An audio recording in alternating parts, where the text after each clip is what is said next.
Time Warner Cable is pleased to be an underwriting sponsor for Carolina Week. Coming up on the April 2nd edition of Carolina Week. I'm reporter Jenna Suggs. Coming up, I'll take you inside Carmichael Auditorium, where fans watch the UNC women's basketball team on the big screen. Students are speaking out to kick off Sexual Assault Awareness Month. In sports, the Lady Tar Heels take a page from the men's playbook, blowing a late lead in the NCAA tournament. Everybody's favorite weathercaster, Johnny O, is here with your Carolina Week 4-day forecast. All that and a box of chocolates. Carolina Week starts right now.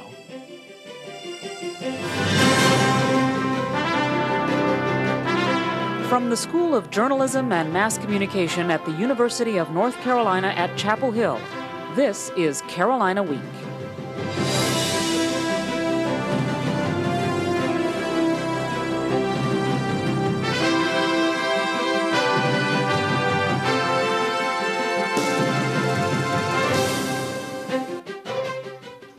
Hello and welcome to the Monday edition of Carolina Week. I'm Kate Schoen. And I'm Adam Rue. Thanks for joining us. Folks who couldn't make it to Cleveland had a chance to watch the women's basketball team against Tennessee on the big screen. Reporter Jenna Suggs joined the fans in Carmichael Auditorium. Fans came to Carmichael Auditorium last night to watch the Final Four matchup between UNC and Tennessee. And it was almost like the real thing. There were concessions, pom-poms, even part of the band was there. But something was missing from the screening of the game. Lots of people. When the men's basketball team played for the national championship in 2005, the Dean Dome was packed. Here in Carmichael Auditorium, there are plenty of seats to go around. Layla Al-Youssef, who graduated last year, says she thought more people would show up for the showdown. I think there's a huge difference in the way that the men and the women, or the fans support the men and the women's team. I was thinking there was going to be more of a turnout, but, you know, I'm proud that everybody's still here. And Al-Youssef isn't alone in her thinking. Junior Elizabeth McLean thinks people are noticing women's basketball more and more as it becomes more competitive. You know, I don't get the feeling that tonight there's going to be that many people here in Carmichael, unfortunately. And I think that's because, you know, a lot of people are just now starting to catch on to the fact that women can play competitive basketball. Despite the lack of fans, people showed their support and even supported each other after the loss to Tennessee. They all hope that next year, UNC women's basketball fans will have more to cheer about. In Chapel Hill, I'm Jenna Suggs, Carolina Week.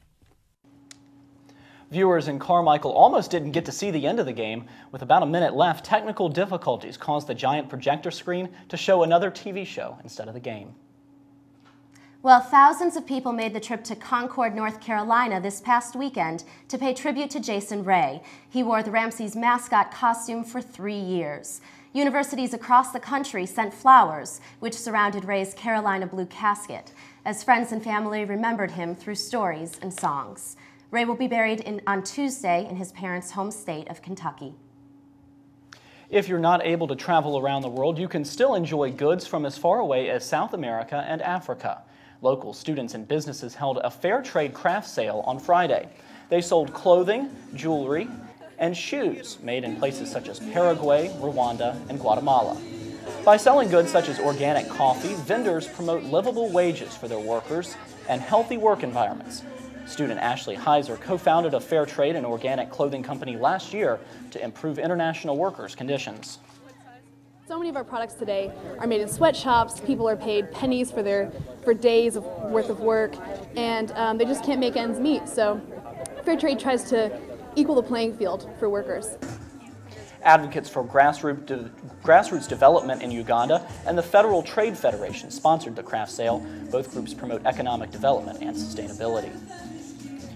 You might think an old rusty shovel is just an old rusty shovel, but at a new exhibit at McDougle Middle School, it's considered art. Local artists have recycled everyday objects such as books, fabric, and this shovel into art, and not all of it hangs on the walls. This dress, for example, was made from a hospital drape. Painter Sudi Rukensen made these journals. She says authors such as Emily Dickinson and the Persian poet Rumi inspire her creations. They sort of lead me, and I come to them every day and wonder where I'm going to go with it. And and I just follow. The exhibit runs through June 13th. For more information about the exhibit and upcoming events, you can check out our website, carolinaweek.org. Many students use the online encyclopedia Wikipedia to research class assignments, but some colleges and universities have officially banned Wikipedia because of its questionable authority. Anyone can instantly edit the pages on the website. So far, UNC hasn't made an official statement about using Wikipedia, but Executive Associate Provost Steve Allred says the credibility of the source should determine what you use in your work. An article that was published in Nature or Cell, that's obviously going to have much greater impact and credibility than what somebody put in some entry in Wikipedia. Wikipedia has advised people not to use the website as a primary or authoritative source. Well, if you're graduating this May, you might need to get ready to change your UNC email address. Graduating seniors can keep their current email addresses for only 60 days after graduation. But students will be able to set up a forwarding email address that shows off their alma mater. The address can link to other email servers, such as Google's Gmail, Yahoo Mail, and MSN Hotmail. ITS Associate Director Bruce Egan points out the importance of the transition. The bottom line is, within that 60 days, the students need to have selected another email client or system to be using and have exported their email files out of their UNC system and imported it into the new system that they're going to use.